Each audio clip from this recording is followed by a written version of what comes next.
Welcome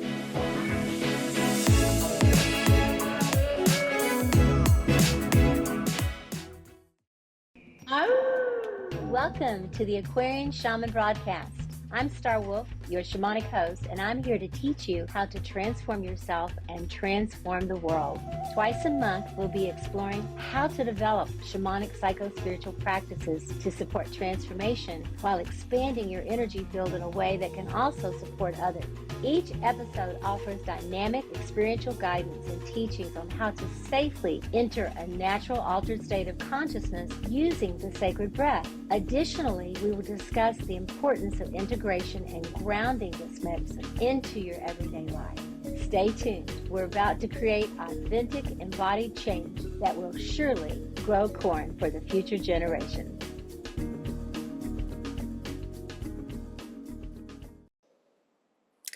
Welcome everybody to the Aquarian Shaman Transformation Network. Here we are again, ready to dive into the mysteries. And I want to share something with you because I've really thought about a lot about how I really want to bring the message that I feel that I carry and that I've been teaching and carrying for 43 years, and how I can best do that with a large audience. And so decided to be a part of this transformation network. And I've reached many people all around the world. If you're not familiar with me, you might go to shamanicbreathwork.org and check out Venus Rising. I'll just tell you up front that we've been around for a long time, teaching and training people to do shamanic breath work.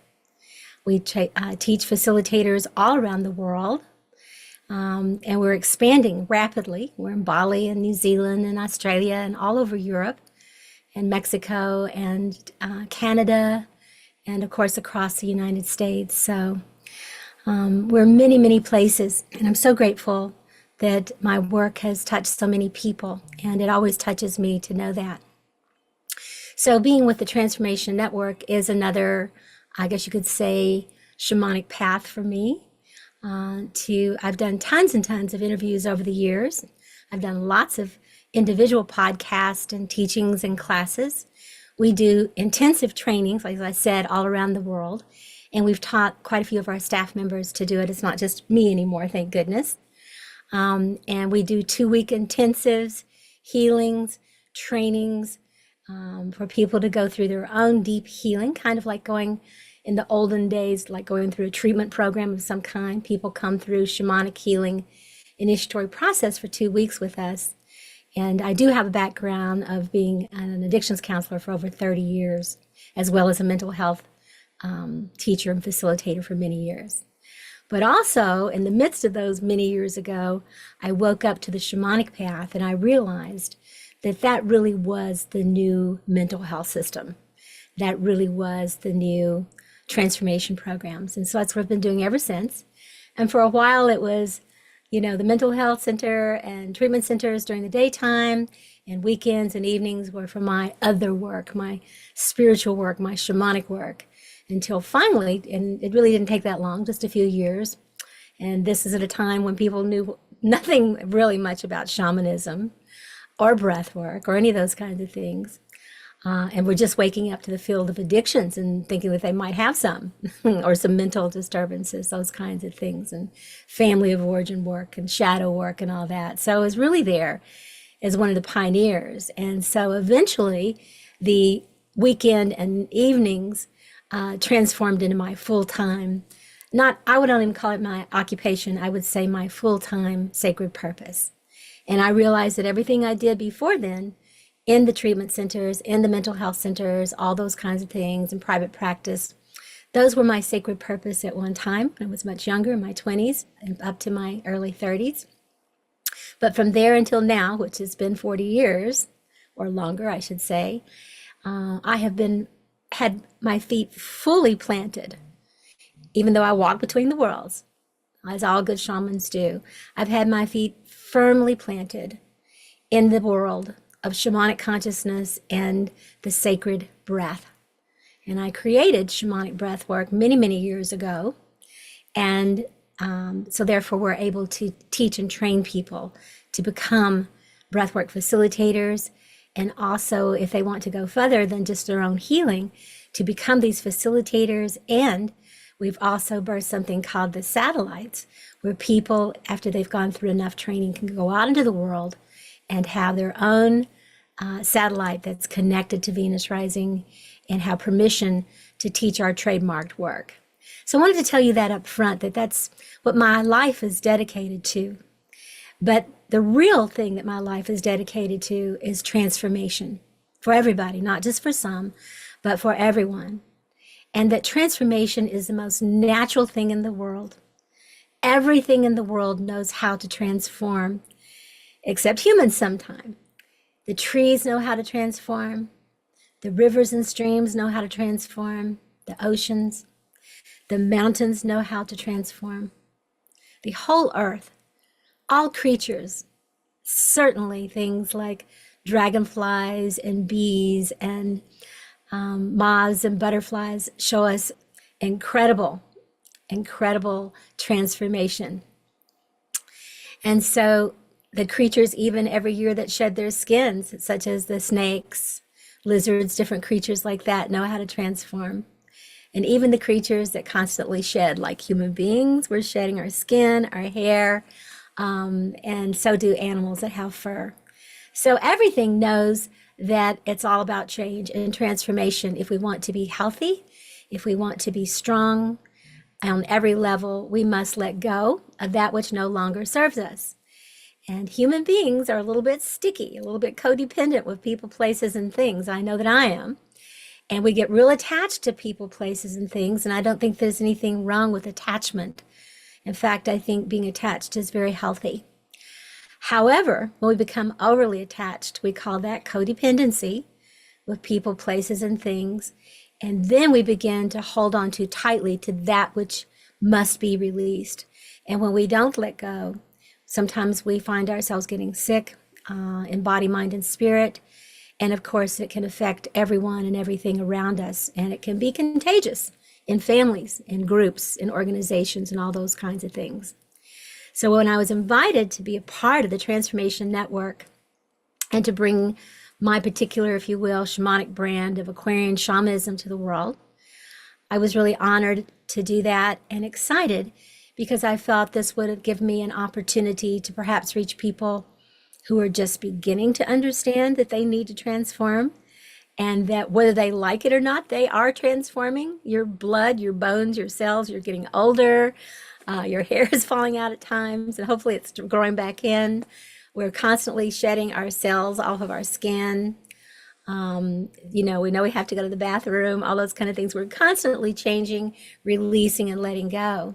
And at the same time, we're constantly receiving and taking things in, whether it's air to breathe, the water to drink, the food that we eat, the thoughts, and media.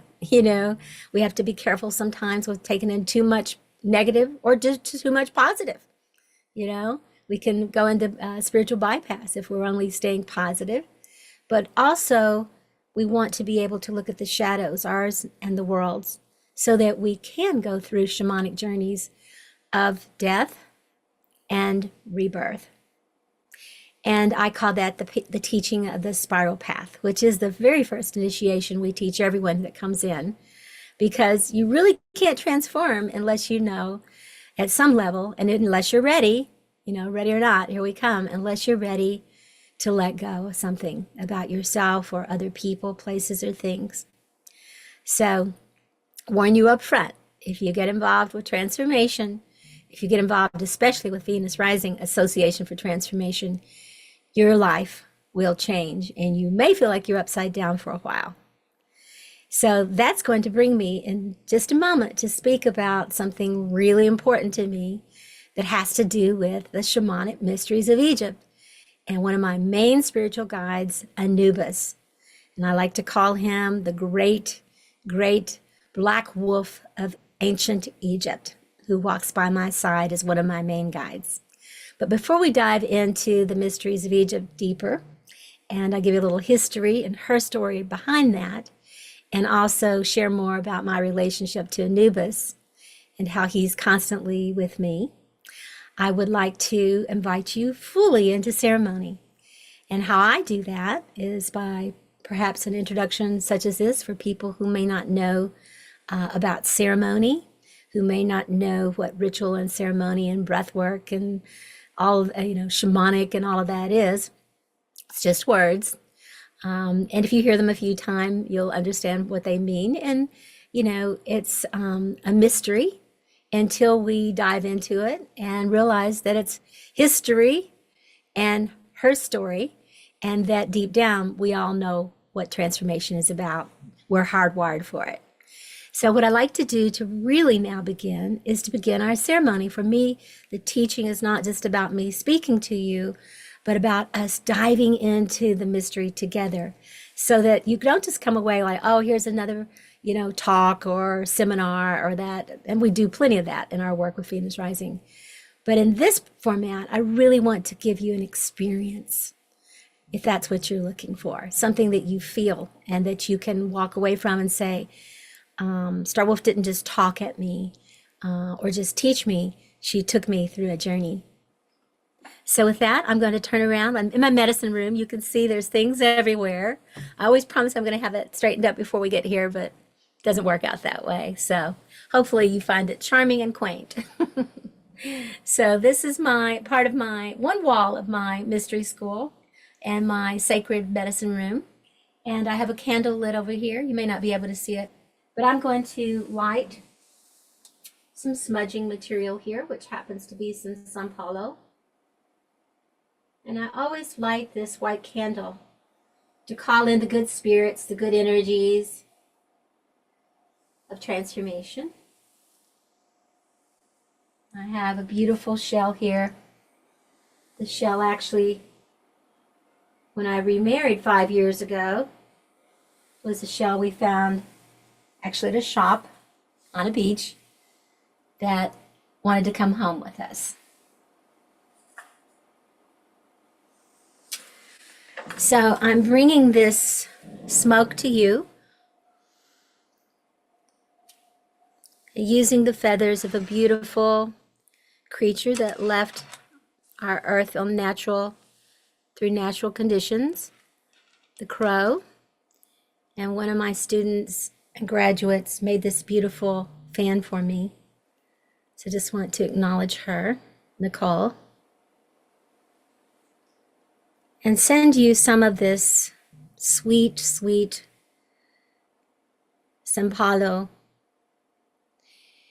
And as the smoke comes to you, I invite you to put your own hopes, dreams, prayers, and requests from the shamanic world.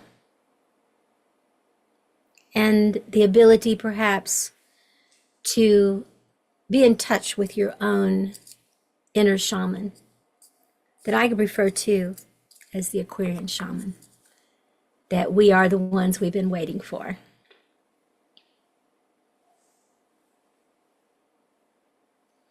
So with the smoke, we release anything that would distract us during this time. Phone calls, phones beeping, kids running around the house, dogs barking, whatever it might be, traffic. And we call in all the directions of the east, the south, the west, the north. We call in the great above and the great below, down deep into the Mama Earth. And we call in to our inner self, to our inner spirit,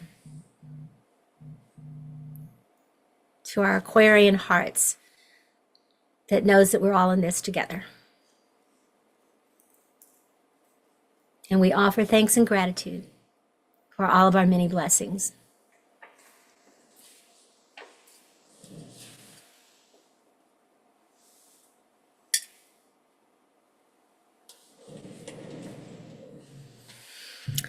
So one more thing I wanted to say to you is that I'm guessing that almost everyone probably watching, and maybe out of the country you might not know, that for many, many, many years there was a program called Mr. Rogers. A wonderful man would come in and walk in the door and say hello to everybody and take his coat and scarf off and take his shoes off.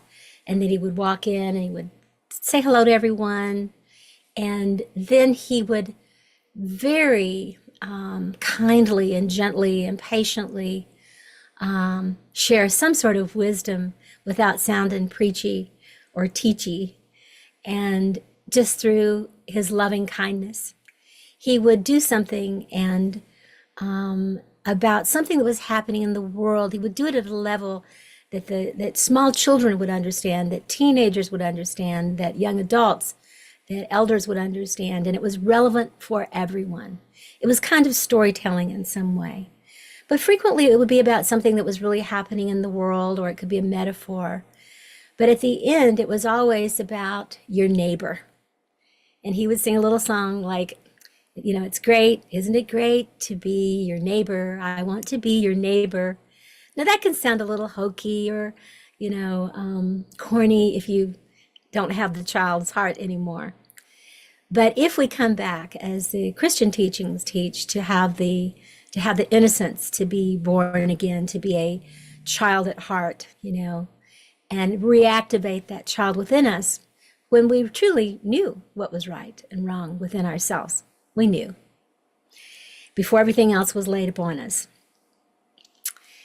And so his whole message every time, regardless of what was happening, whether it was about the policeman, whether it was about a neighbor who was sick, whether it was about somebody who maybe had some, challenges or some impairments, mentally or emotionally, all kinds of things, or about creatures, he would teach loving kindness in his own very simple way that the smallest of children, the oldest of elders, and everybody in between could receive that message. So when I was thinking about if I could emulate someone here each time that we come together, who would it be? And I was thinking about Ram Dass, I was thinking about Gandhi, I was thinking about Grandmother Twyla, my Wolf Clan grandmother, all these people on the other side. My own father who's on the other side, and my own grandmothers who are on the other side. I was thinking about all these beings who I definitely want to carry some of their characteristics and qualities and values, and I believe that I work at that, and I do. But I thought, who's a universal figure you could look up, and if you don't know who he is, Mr. Rogers, that would give you a sense more of who I honor, acknowledge, and who I hope that I could become more like. And I hope that that transmits to you through the teachings that I bring, no matter how far out they can get or esoteric they can become, that eventually it brings us all back home to our hearts and to our everyday lives, to the people we love, and even to the people that we don't. So consider me your shamanic Aquarian shaman, Mrs. Rogers, if you will, who's going to be real, authentic, and down home with you. And I'm happy to hear from you afterwards as well. You can always email me, and it's starwolf@shamanicbreathwork.org. So one of the special things that I want to share with you today is about an incredible journey that I made many years ago. In fact, it was 20 years ago, I guess. Yeah, it was in 2005 that I took a trip. Now, in the 60s and 70s, I took different kind of trips. I don't do those anymore. Did enough of those. But the trip that I took at this time in 2005 was my first trip to Egypt. And I went with the amazing goddess, if you will, Nikki Scully, truly the great dame, great madam of Egypt. And even though Nikki's not from there, she's from the United States, such as myself, she has an amazing story. And since she's not here and not able right now to tell her story, I'll tell a little bit of her story. And that is that many years ago, she went to Egypt with the Grateful Dead, and they played, I believe, 2 or 3 concerts right in front of the Sphinx. This is when they not used to have soldiers and fences and those kinds of things. And people, hippies, if you will, came from all over the world to hear the Grateful Dead play. And Nikki's was very close. In fact, her, I believe it was her ex-husband was their road manager for many years. But anyway, the point of this is that it was a wild time, as you might imagine. The Grateful Dead in Egypt with Nikki Scully. And Nikki has always been a way shower. She's always been a shaman at heart. And so she was able to bring groups together. She had that kind of charisma. And over the years, she took so many people to Egypt until finally she retired just a few years ago. And I believe she took over 50 trips to Egypt. So that's a lot of times, a lot of wear and tear for a long distance and taking people. And during that time, she also had met Mohammed Nazmi with Quest Travel. She met him before he was with Quest Travel and created it. And they became like brothers and sisters. We're very close. And also Emil Shaker, who was Muhammad's best buddy. And they came together and really launched these shamanic Egyptian mystery tours to Egypt, which changed thousands and thousands of people who went through these trips and journeys and who went back and talked to their families and friends. And so they really became emissaries for that part of the world and from around the world. And she had very large groups of people going, it's a little difficult sometimes to navigate Egypt. And so, 20, 30, 40 people, that sort of thing. But I want to tell you how we met. We met online somehow when I was living in Fairfax and she was living up in Eugene, where she still lives with her beloved husband and family members. And one thing led to another. We realized that we were like we sisters from different mothers. And even though, she has darker skin, darker hair, and I have blue eyes and blonde hair, that didn't matter. We called ourselves twins at the time. And so I went up to see her in Eugene, and there was a lot of magical things that happened, and with some experiences there around the god Ptah and Thoth, and the group that was there. And we became very close at that time, and it really opened up my oracular gifts that I had had my whole life. And at times I would touch, but it would frighten me. I really didn't have someone to hold the space for me, who knew how to hold the space for me to fully drop into this oracular space of letting something energetically come in and become my mouth, my eyes, and my words, and speak from my heart about mysteries that I, the personality of Linda Wolf, did not have that wisdom, if you will, didn't have that knowledge. It wasn't something I had studied. And so the more that Nikki experienced that, she was impressed. And it was impressive that she was impressed because she had been involved with so many people who could do those kinds of things, but also who had been to Egypt many times. So for me to have this wisdom coming through that I had not studied, and of course, we didn't have the internet the way we do now, or AI or anything to ask these questions. She was kind of blown away. And she just said, you have to go to Egypt at some point. So it took a little while. I had some life changes happening. I was moving from California and from the Fairfax area in California to the North Carolina, where I live now for the last 20 some years, where I have established a retreat center and training center here. But when I came here, I called her spontaneously one day. I said, I'm ready to go to Egypt. And that's where it really began. So I'm going to skip over a whole lot of other things and say, I was anxious about going. Now, I've been a lot of places around the world, but for some reason I was feeling very anxious, even though I totally trusted Nikki. I knew she knew the lay of the land and all these kind of things. And I think that what was happening is I had a foreboding of what was going to happen, that my life was going to radically change.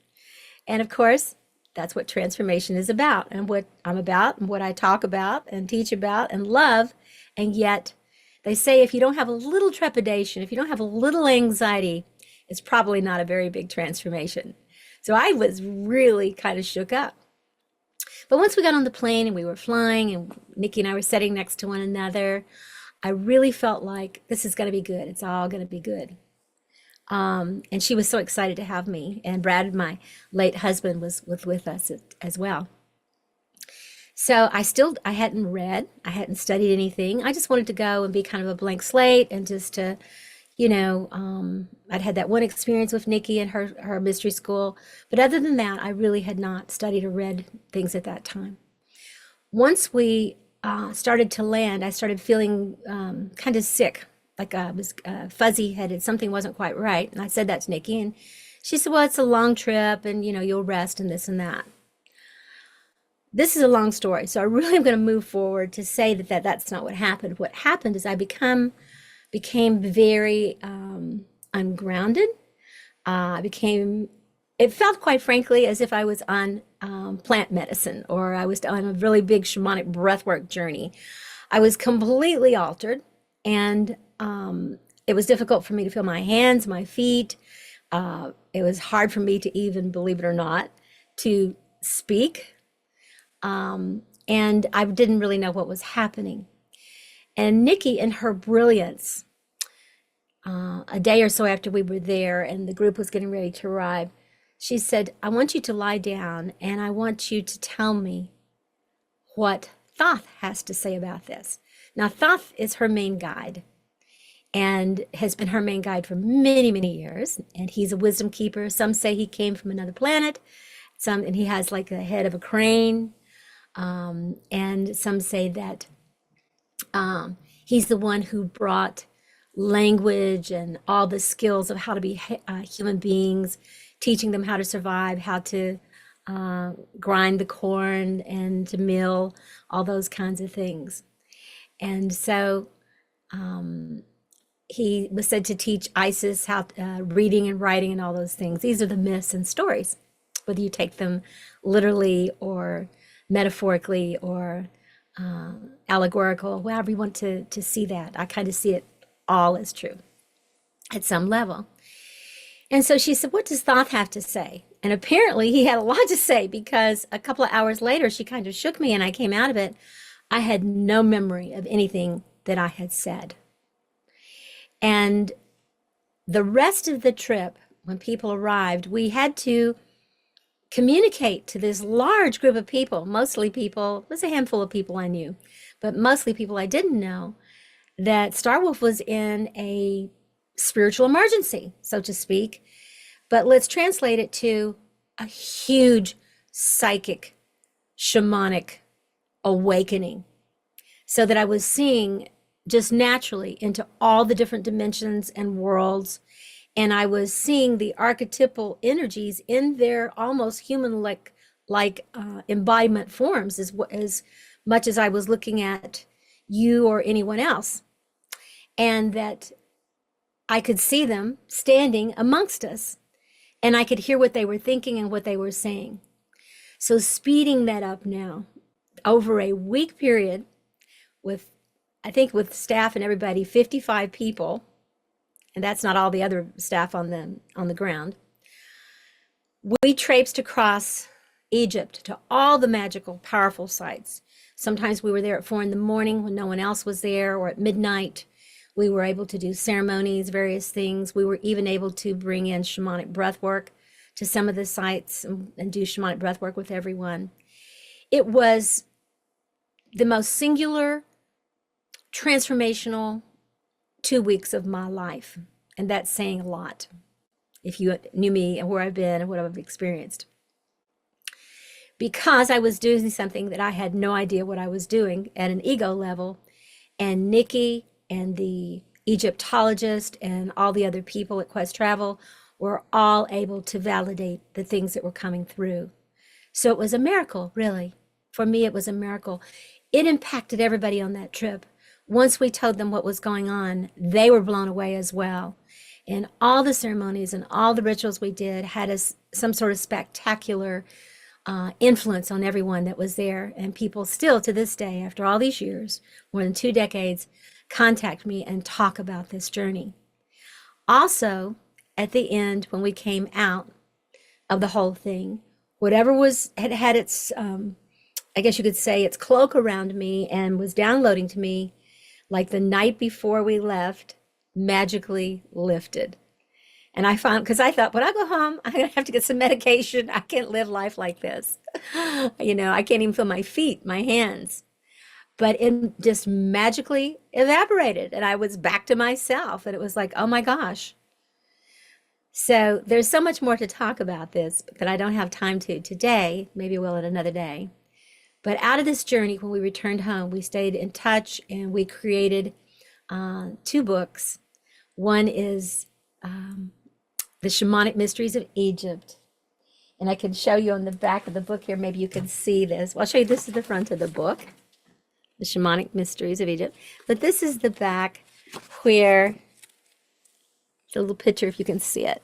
I don't know if you can see it very well. I was trying to find a better picture. But that's Nikki and I that same year.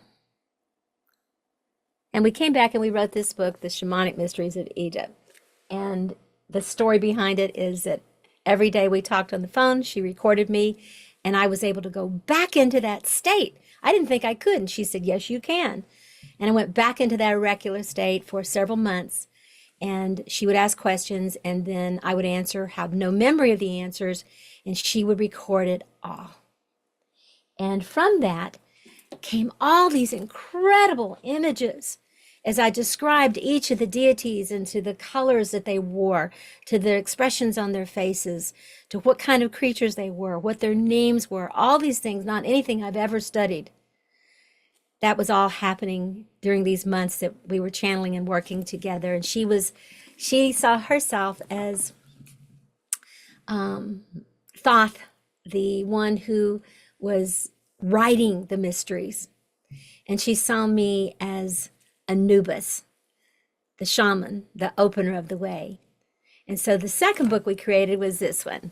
Maybe you've seen it. It's called The Anubis Oracle, a divination tool to connect with guides from the Egyptian pantheon. And I use lots and lots of divination books, but this one is the one I use every single day of my life. And I was trying to see what year the kids came out. I'm not sure here. I can't see it. But anyway, and then with my friend Ruby Falconer, who's an astrologer, we went on to create the Shamanic Mysteries, astrological mysteries. So 3 books, one of them being a book on astrology, one being on the mysteries, and the other being an oracle, all came from that original journey, where I innocently, like the fool, if you know the tarot deck, said, oh, I'd like to go to Egypt. So careful what you say, careful what you ask for. And I'm just saying that, tongue in cheek. Be careful, but don't be too careful, because you may have a whole new life awaiting you.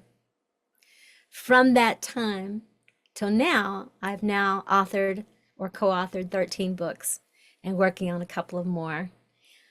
But I doubt, I don't want to invite in anything unnecessarily, but I doubt that I will ever be as puzzled, confused, enlightened, amazed, shook up, and transformed as much as I did during that time.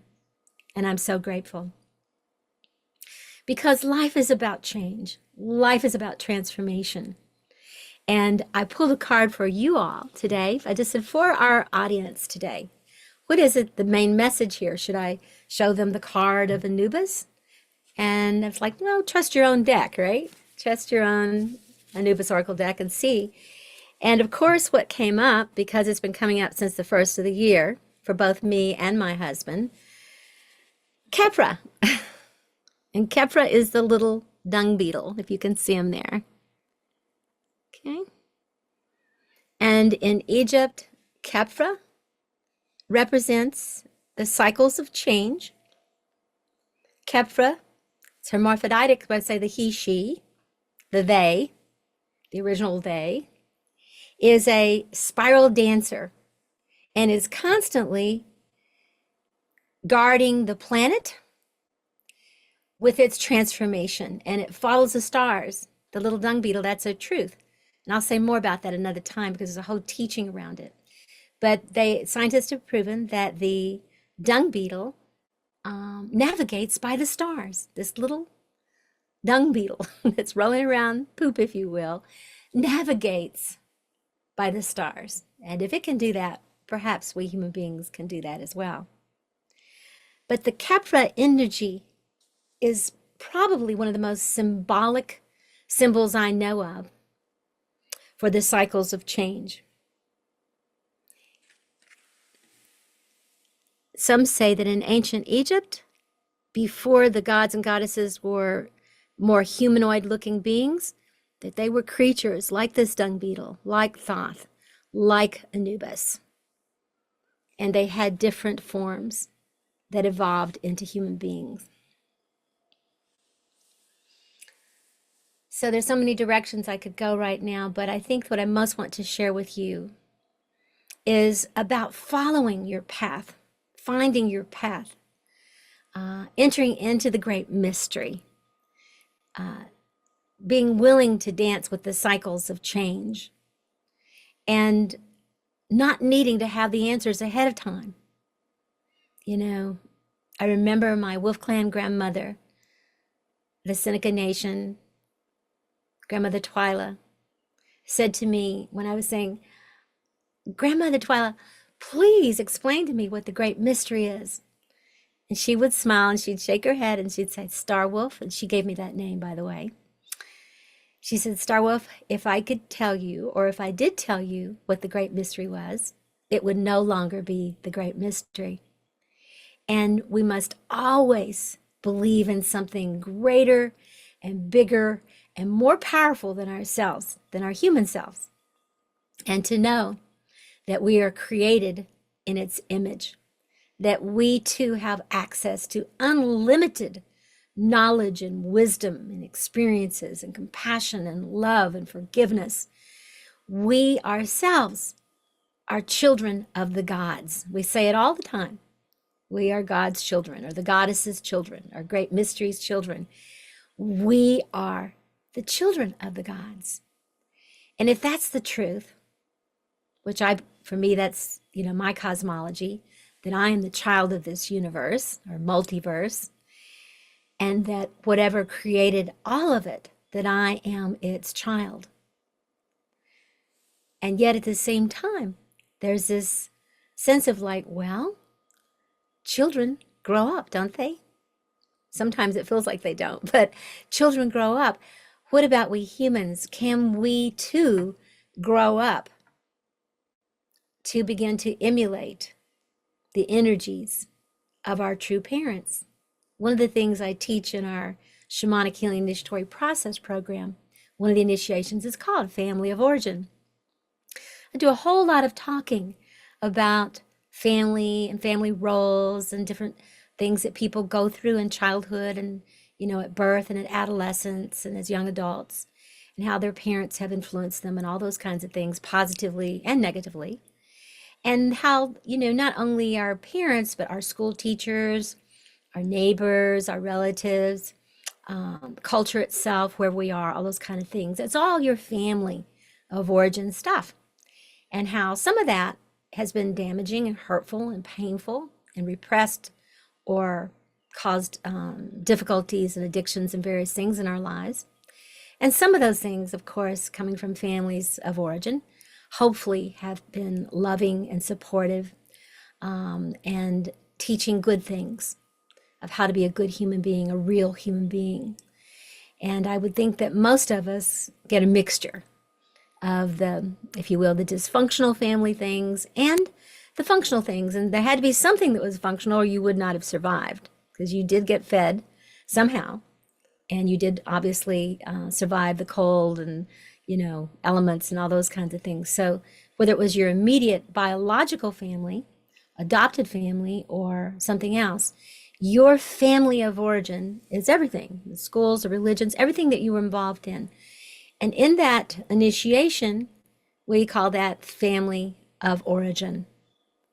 Foo on you.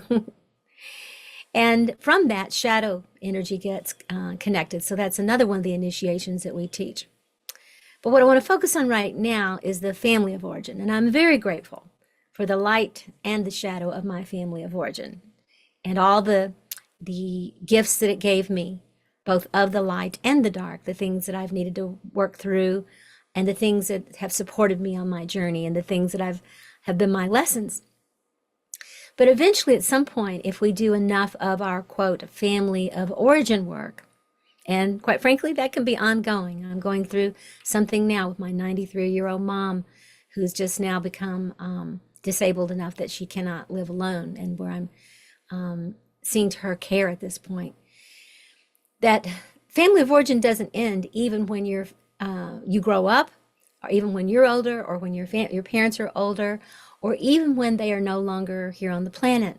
They will always be your family of origin, for better or worse, and deep imprints within your soul. But one of the things that really helps us move more into sovereignty and to being not only children of God, if you will, but to become adult children of the gods, not just of our families, but of, if you don't like the word God or goddess, the children of Great Spirit or Great Mystery. That we have these dual parents, if you will. We have our human parents, schools and families and those sort of things. And then we have our spiritual family, which maybe includes some of the human people, and it may not. And for whatever reason, the Egyptian pantheon adopted me. Or maybe I came from them originally. I can remember when I was a little girl, I was actually a teenager, so I can imagine what my mom was thinking at that time. And remember, this was the 70s, so if you could imagine who I was in the 70s. A lot was going on during that time, similar to now. So I was in the car with my mother, and she was actually taking me down to the little town that we lived in to let me out to meet some of my friends to go to the movies in the little indoor movie place. And I have no idea what I said, but she just stopped for a moment at the stoplight. She looked at me and she gave me this look, and she said to me, "I just need to say to you that I don't believe you're my child. I believe that the aliens came and left you and took my child." She was so angry with me. I don't remember what I said.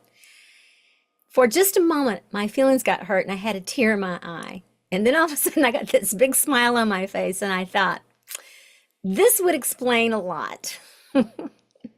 I love my parents dearly, very dearly, and so grateful for them. And we were very different creatures from parents that were born, in the early part of the century, to me, when I was born in 1952. And it was a whole different world. And, hippies and rock and roll was intense. I understand for my parents, it was very intense for me as well. But it made sense to me at that moment that, maybe I did come from someplace else, which I now think we all do. We have our earth parents, but we all have come from someplace else at some level. And I believe that I've remembered that for a long time, that I wasn't from here, that I love it here. I love this beautiful earth, but that I live in many different dimensions. And now we know so much more about multidimensional work. People talk about it all the time. But we have to find the doorway through. So the last little piece of teaching that I want to share with you in the last 15 minutes or so that we have, and at another time I'll go into a deeper teaching around it, is around Anubis. For me, Anubis is the black wolf of Egypt, or the dark wolf of Egypt. And this is another image of Anubis, one of my favorites. Beautiful image. One of the first images, one of the first statues that I bought on that first trip when I was there, not really knowing who or what he was.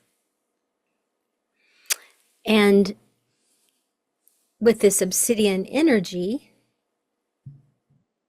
we're able to cut away, opening the door to the other side, cutting away that which no longer serves us, and welcoming in our new identities, our more of who it is we really are. by removing the outer layers, to doing a type of psychic surgery and soul retrievals, which we do with our work, teaching how to retrieve parts of yourself and how to release parts that you've taken on that you really don't need, these attachments, and how to become more of who it is that you really are. So Anubis opens the door. Anubis is the ancient wolf of Egypt. He is the black wolf, the gray wolf, the white wolf. But in his black form, he walks us to the door of death. And that can be physical death. It can be anything in your life that you're ready to release, to transform. So the wolf is my main guide on my Aquarian shaman path, all the way from the white wolf with grandmother Twyla with the Wolf Clan in the Seneca tradition, to the Egyptian mysteries with Anubis as the dark wolf or the black shadow wolf. So those two walk beside me and within me. If you're truly working with shamanic energy, you're not only working with light, and you're not only working with dark, you're working with the light and the dark, because both are beautiful. Go out under any night sky and look up into the beautiful black sky. Or get up at sunrise and look at the beautiful blue sky as the sun is rising and the light that comes in. The light and the dark balance one another within us and without. We would perish if we had too much dark or too much light. And our whole world right now is in turmoil. The whole world. And for me, I feel especially the United States or the ununited states. But I know it's not just here, it's all around the world. We are, I've been told, at the end of an era, of an eon, that astrologically and that from many different spiritual traditions, we are at the end of an era, of an aeon, of an age. And with the new age, this is not just new age with crystals and love and light, which is all beautiful, but at a new era and a new age, we feel the door is opening. And will we walk through it? Will we walk through that door? Will we make the changes that intuitively, instinctually, physically, mentally, emotionally, in every level, we know that it's time for a change? It has been for a while, but maybe now there's enough pressure building up all around the world to help us move through the dark night of the soul, of the shamanic soul, and to birth the Aquarian shaman energy. And what that means to me is each one of us become Anubis. Each one of us have the heightened senses. We can hear and we can see and we can smell and we can find the path, our own unique path to walk. Each one of us can then lead and help others and be a guide and show others how to cut away that which is holding them back, and to do so with love and respect. That just like moving the blockade across a river where it's dammed up, as soon as you remove the obstacles, the water dances and flows free and jubilant. And so does our spirits. So I'm very hopeful and optimistic, even though I'm aware of my pessimism as well about some of the things happening in the world. I'm not a spiritual bypasser by any means. Anybody that knows me knows that's not true, that I am one who faces the dark as well as the light. And I've assisted many, many people, especially in groups, in our groups. The shadow work we do is profound, and it is essential to do family of origin work and the shadow work in order to find what you truly love and what loves you, what's your beloved, and to step into your sacred soul purpose. This is the time that we've been waiting for. And I know that all of you out there have been transforming your whole lives, but this is time for a great big Aquarian shaman cosmic jump into the void, and to not let anyone or anything hold you back from being who it is you truly are. I know that it's hard sometimes to do what hasn't been done before, or to share certain things that you're afraid you'll be criticized for. I have lots of stories about that in my past, and even not so far past. But there's nothing that can bring you closer to your higher power, to your soul's urge to be who it really is, than to follow your path of transformation. And so I just want to begin to wrap this up at this moment, and to just come back to the highlights that I want to share. And that is, we are all in transformation, whether we want to be or not. We cannot avoid it. The trees can't, the bees can't, the birds can't, human beings can't. Everything is in transformation. We can either do the kicking, screaming, clawing, I won't go, hell no, I won't go, or we can surrender. And that's another energy that Anubis brings to us, is how to surrender. And here he is in the Anubis Oracle deck cards. You can see him there. He's called Opener of the Way. If we call on Anubis, or whatever guide you have that has this kind of almost Christ-like energy, this beautiful heart, and he's been through a lot like us, right? That's what makes him so lovable, and we can trust him, is that he knows how to come from his heart, but to do so in a strong and powerful, grounded way, and to open the door. And that's what he's called, Opener of the Way. So whatever you pray to, or whatever you call upon within yourself, or without, or both, I call on anything and everything that really wants to help me through my changes. But I especially have, like I said, my closest guides, which for me is Anubis. And he also is very similar to me, of my childhood relationship to the energy of Jesus Christ, as I understood that energy. The one who did not judge, the one who believed in peace and love, Jesus the hippie, if you will, but who was also courageous, and who walked through his own fears, who transformed himself, and who rose up, if you will, into the light of his true purpose and being on this planet, and has continued to inspire loving kindness and forgiveness and miracles for thousands of years now. May we all find what guides us through the darkness, especially during these times right now. May we trust that the light and the dark always travel together, that they're not separate, just as we have night time and daytime, and that sometimes it's darker for a longer period of time, as we're coming into the spring equinox here now. And sometimes it's darker, like it does here in the United States in the fall time.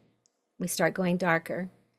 So there's times when things are lighter and darker, and there's times when it's perfectly even during solstices and equinoxes and different things like that.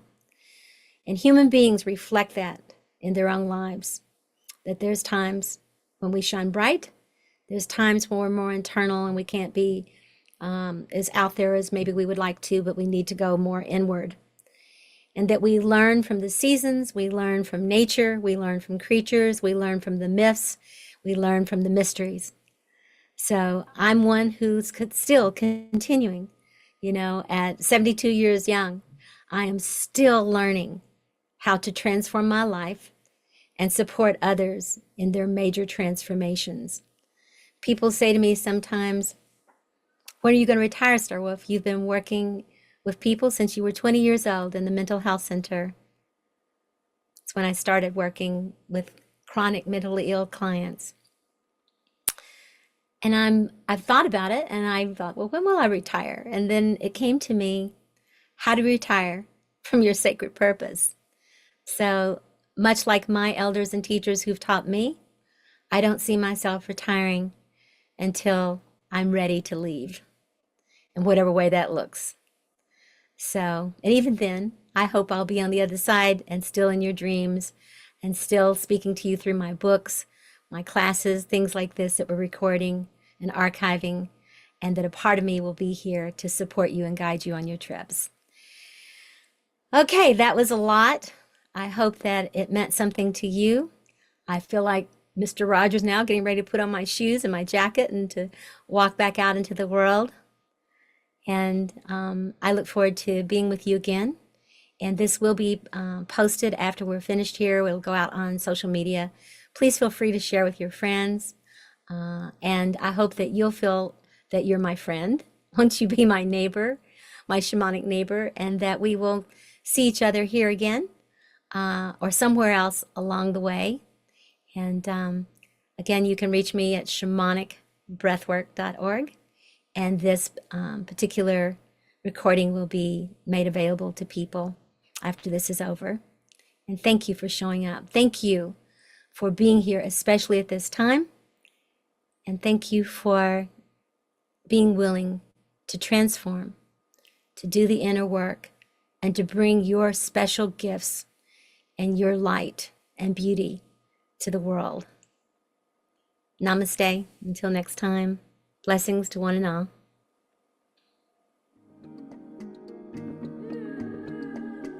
This is Star Wolf, and you've been listening to the Experiential Aquarian Shaman broadcast.